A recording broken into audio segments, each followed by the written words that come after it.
Everybody, welcome back to another edition of the Evolution of Gaming podcast. This is Jason, and with me, as always, is Andy. Hello, everybody. Today we are taking a look at the Sega Genesis version of Hard Drivin. Now, this might look familiar to many of you if you ever went to a bowling alley. I wish I could pump the smell of cigarette smoke and beer into your house right now. Then you would really know exactly what was going on. I mean, honestly, I don't even remember the music from this game because obviously so many different bowling alleys had their own karaoke machines. So if we had the rights to play AC/DC, I would totally put it on this video because essentially that's, you know, what you would get normally with this game. Yeah. Now, this isn't the only sort of driving game that you could play an arcade version of. There are a couple of others, and this one is sort of evolved a little bit. Oh, watch out for the barn! Oh, yeah. Instant replay. Ooh, you have all got hit by that other car too. So I know. Better. Well, I was trying to hit the cow because this has one of those great moments with sound. Now, are you? Yeah, you're auto mode. Yeah, you keep missing the 2D cow. Yes. I love the instant replay in this game. Well, I'm trying to figure out the brake. Okay. Well, you've got 3 buttons, so yeah. Get it together. We are playing this on the original Genesis, as per usual.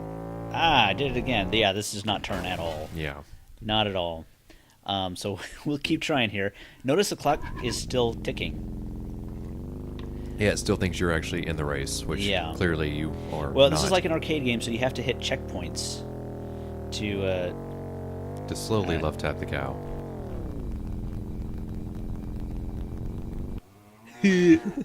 I'll never get tired of that. If you stay off the road for too long, it will. Oh.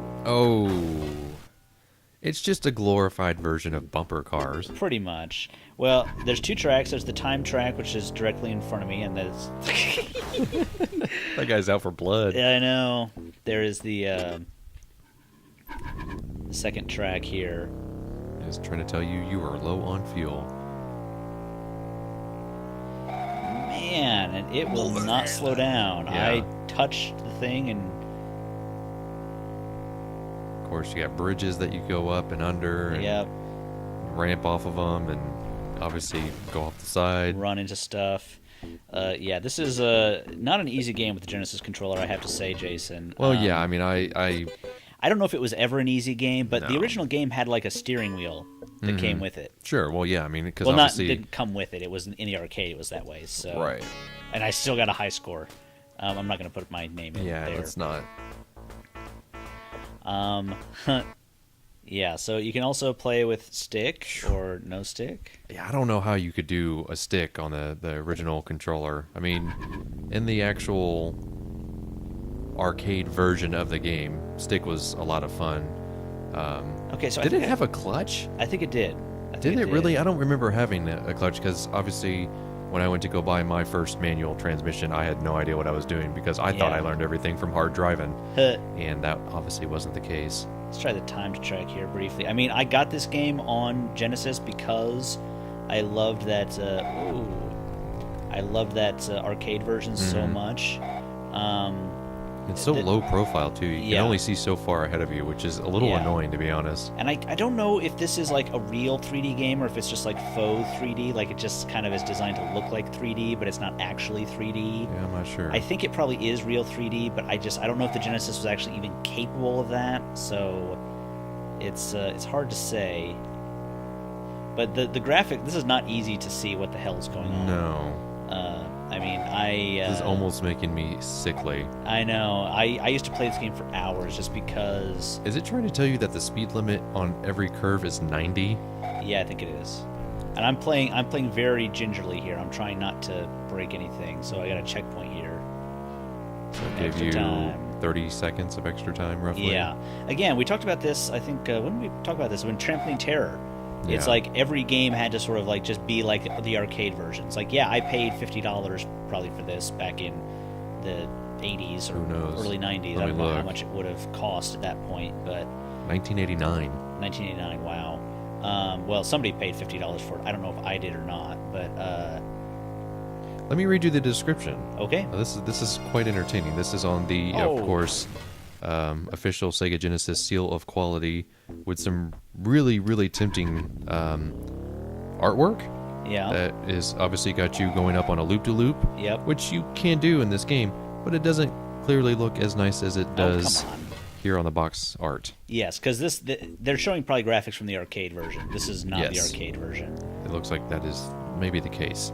So it says, sure, driving a real high-performance car can be quite a blast, but where can you go and do vertical loops, high-speed races, and high-flying jumps? In Hard Drivin', that's where. Hard Drivin' is so real you'll feel like you're burning up the road in a high-powered car. 2 tracks provide plenty of challenge.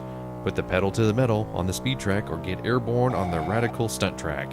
Jump a drawbridge. Or just run into that dude like I have every single damn time I've gone around that curve. Do a 360 loop. The true 3D screen display will have you hanging on for dear life. Okay, so they're claiming this is real 3D. This Yes. isn't fake. If you lose it, you get to see an instant replay of your accident. Like the incredible arcade hit, this Hard Driving is looking for a few hard drivers. No license or cars required. Yeah. When I got the highest high score right there, I am going to get onto that stunt track. I'm going to complete that stunt track before we finish this. Let me see if there are any fun clues within. This is from a company, Tengen is the name of the company. Their slogan was "Arcade that hits home." Yeah, they were a pretty big company back in the day. I don't know if they exist now. There is a 90-day limited warranty on this game. I think that is expired. Maybe. If it does break, though, we'll see if they honor it. This is a California company, it looks like, as most were.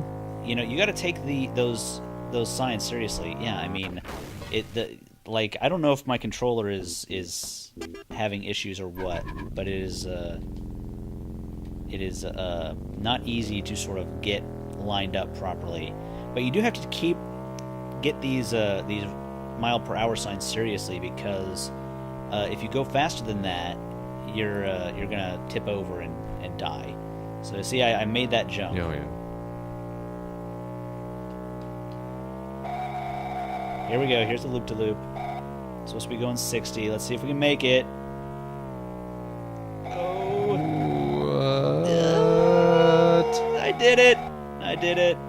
Now I'm going 100. Watch this. I'm going to tip over. Instant replay, baby. Yeah. Oh! If I'd been going 60 or under, then I would have been fine there. You get a championship lap, too, if you finish. You get to drive the challenge lap. I don't know why I said like I was... The challenge lap. somebody's old Jewish mother. Yes. Basically, in the challenge lap, you race the Hard Driving champion. So when the game is first turned on, the Hard Driving champion is the Phantom Photon. If you beat the Phantom Photon, your actual performance is recorded as the Hard Driving champion for other players to challenge, of course, until the power is turned off. Wow. Which is pretty cool. So it's like ghost mode. Yeah. Which is pretty unheard of. Yes. At this point. I mean, I don't actually remember that. Yeah, I don't think so. Which is cool. So it might have been a bonus feature that wasn't in the arcade version. Yeah, possibly. 'Cause I don't remember there being a ghost mode in the arcade version. But if that's the case, if there was, by all means, let us know in the comments, because I don't remember that. Oh, I was so close to the finish line. Oh, did you run out of gas? Yep. Oh, fail. Yeah, that's what the time is. So apparently, when you get to a checkpoint, some sort of Magic fuel Yeah. system comes aboard. Yeah. So the last point passed. Race to the checkpoint for extra time, to the finish line for extended play. You've basically seen the entire game, guys. Yeah. Well, there are actual options on this game. Yes. Which is kind of crazy. Yeah, Like actual traffic lane, left or right. Yeah. Speed mode, miles per hour, or kilometers per hour. Manual shift, you can change that. You can actually have the reverse on that. Yeah. Game mode, normal, or practice, and you can change the difficulty too, which maybe needs to be the case here. Just saying. How do I change gears? See? I'm trying it. Doesn't work. Maybe you have to hit like down. No. Well, let me try to find out for you. I think this will like break the engine if I do this too long. Well, yeah, you're running in first gear. You're going 60, which is kind of amazing. Clutch to shift to I the hit next. B and C at the same time. Press the C button and up at the same time is how you shift gears. No, well, that is a lie because I'm doing it by hitting B and C at the same time. I'm not touching up. Well, how do you downshift?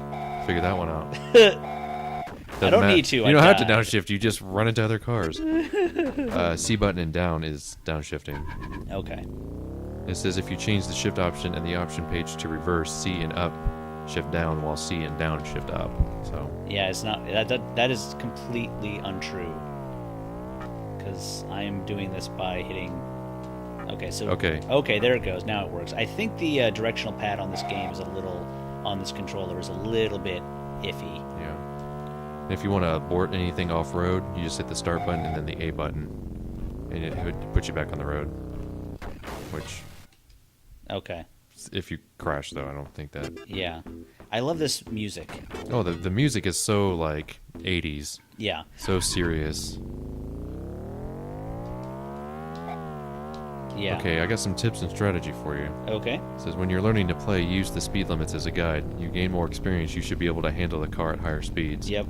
To get through the loop-de-loop, you should be doing at least 60 as you enter it. What the hell was that? I don't know. It says, let on the accelerator or tap on the brakes to slow down in sharp turns.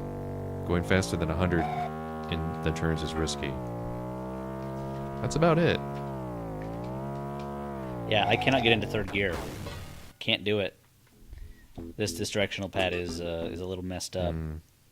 But that's just old hardware. Yep. You wear it out. That is the case. It's funny, Jason. I got this controller, this Sega Genesis controller. I have two controllers.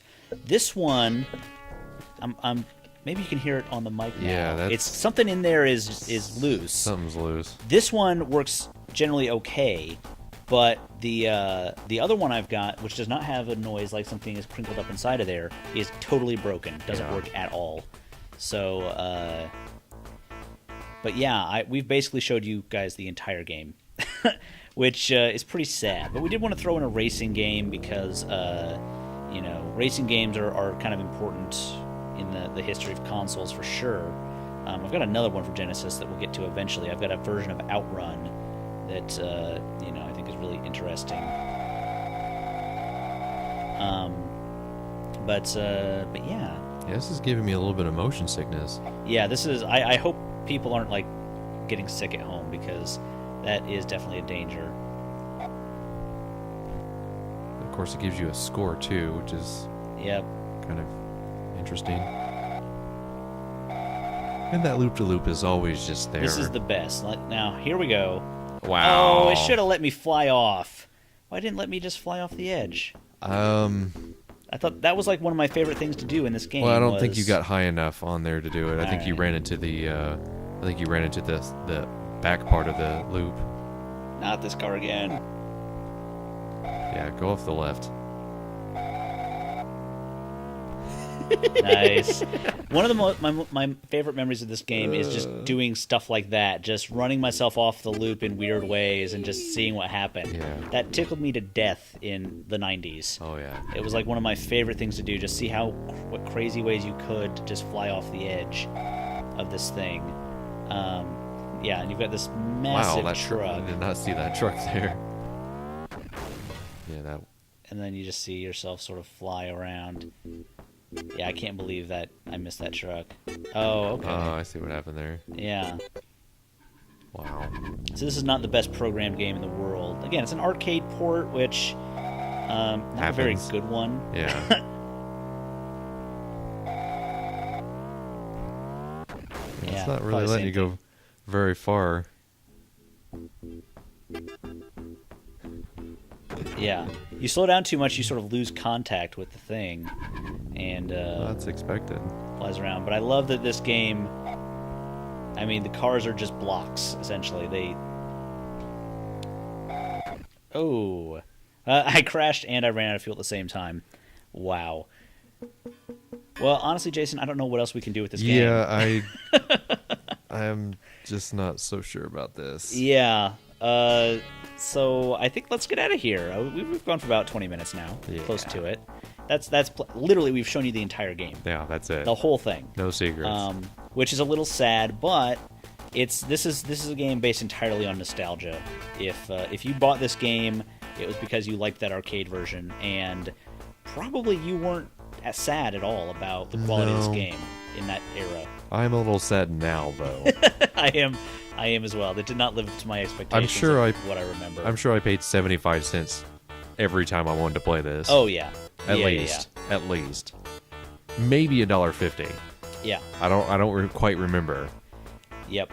Oh, but I remember playing this in the arcade, and I just I could not, I could not stop playing this game just because, back in the 90s, you didn't really have sort of cool ways to destroy your car, right? No. There weren't vehicle combat games, and not in the early 90s anyways. 3D. Yeah, you could sort of fly off the edge of this thing and just go flying. Yeah, that was kind of fun. 3D arcade games really weren't the norm either. Yeah. Right when this came out, so. Yeah. All right, well, let's get out of here, Jason. Yeah. I'm Andy. I'm Jason. And we'll see you guys next time. This has been Hard Drivin'.